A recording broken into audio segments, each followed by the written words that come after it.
in all likelihood, we're going to be returning to divided government in this country when the next Congress is sworn in. Republicans will likely take control of the House, and they're trying for the Senate. In terms of big landmark achievements throughout American history, in terms of big policy achievements, do those things usually happen when Congress is divided, or are they more often the result of one party having at least temporary control of both the executive branch and the legislative branch?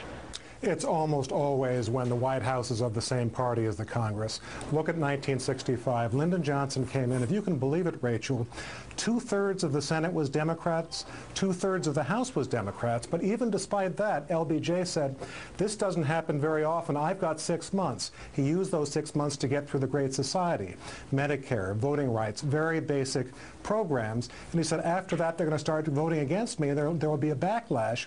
He was absolutely right. The Democrats had huge setbacks in Congress in 1966, but LBJ and the Great Society had probably more of an influence on Americans in terms of saying where the Democratic Party is, for well or ill, than perhaps any other president of the period. And when it comes to selling legislative accomplishment, of course, LBJ is an incredibly relevant precedent, because a communicator he wasn't. A communicator that he wasn't. He has this incredibly accomplished legislative record when you're talking about that period that you're talking about there, but ultimately he gets turfed out and ends up ending his presidency the way he does, mostly because of Vietnam, right? Right, that's exactly right.